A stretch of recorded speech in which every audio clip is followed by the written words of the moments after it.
We have a new find, and this is a card where only one has been known to exist previously, and it sold for well over $250,000 last time it came to auction. Hey, it's Mike. Thanks for tuning back in. So this is a brand new Attic Find Friday, and you know I love Attic Find Friday. This is the best day of the week, and Attic Find Friday feels a little rejuvenated, right? Like, there's some new exciting stories. We're doing one every single week now. This is one where the finders, I guess that's the word, right? People who found this in their family collection, family belongings, actually reach out to me, and the story ended up hitting Sports Collectors Daily before they reached out to me, but still pretty cool story, and I'm going to go through it here. First of all, this is the 1912 Plows Candy, apparently issued in 1913, even though it's dated 1912. It's a E300. This was actually discovered after Jefferson Burdick passed away in 1963, if you can believe that. Even he wasn't aware of this set. It wasn't in his card catalog that he created. But this was a big find. Happened in the 1970s. It was discovered in the 60s. Well, I guess it was a kind of a minor find of a handful of these cards in the 1970s. And then they've just kind of been one every so often being found and brought to the hobby. And this is one of those that was never known to exist before. In 1903, Paul Stanley Nicholson was born in Kentucky. And when he was a young teenager, his family moved to Florida. And you can see in this photo here, he is right around that age, right around the time that this set was being released. And he had this card, and he saved it in his collection. He actually wrote on the back of it, Stanley Nicholson, which is cool. You know, you probably bring it to school and you want to make sure nobody takes it, so you write your name on it. That claims ownership. Pretty fun little detail. His family ended up pulling it out of their family belongings, which had been sitting in there for decades, maybe a century, unknown to them all this time. And what would I do if this were me? I would go to Collector Investor Auctions. Yes, this series is sponsored by CIA. You should check out their new auction, which is fresh and live right now. Some amazing cards, as always. I'll put some images up here. And it's owned by Jeremy Donson, the Texas Snowman, with his partner, Chris Sewell. Totally the best. If you are a collector, this is the auction house for you. The auction house for collectors by collectors. CollectorInvestorAuctions.com. Link is in the description to this video. Make sure you are checking out their auction, consigning your cards with them if you're interested. They are the best. That's where I would be going if I pulled this out. And you can see all the things that were with this. They sent me these photos, a bunch of these photos, of, the things that they found as they were going through their old belongings, old family belongings. The Plows Candy Company was actually older.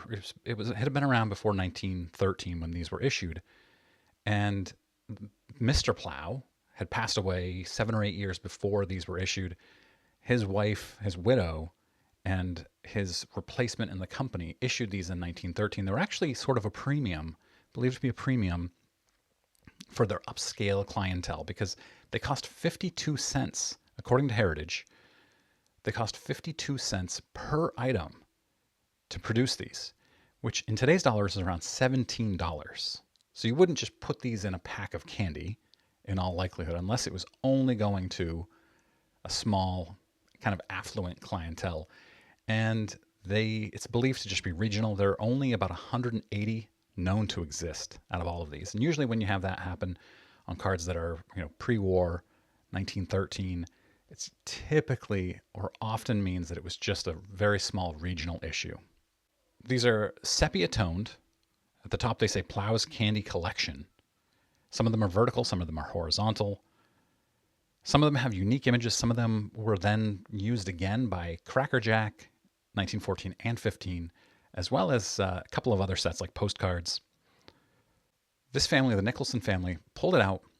They obviously needed to find out what to do with it, and it went off to PSA to get graded.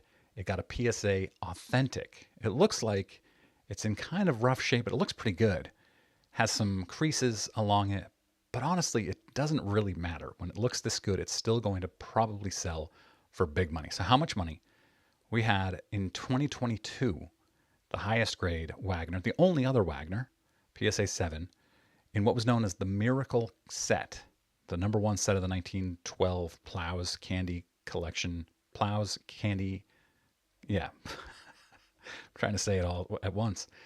The number one set in the PSA registry of these, a PSA 7, sold for $312,000. So this one's probably not going to sell for that much money, although cards are way up right now. This type of card, iconic, rare cards, and this is of Honus Wagner, Hall of Famer.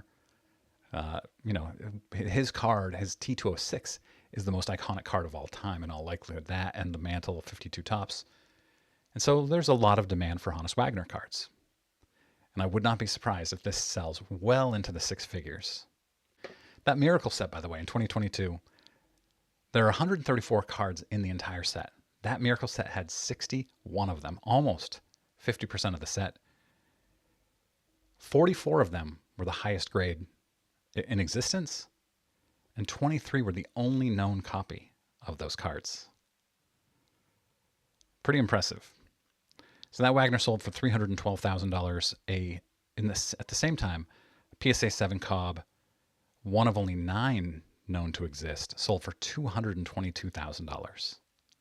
Pretty amazing stuff. Really exciting. I love these things. This will be up for auction in December. So I will be paying very close attention to this. You will get updates in Clearing the Bases on Sundays, starting in December, of where this one goes.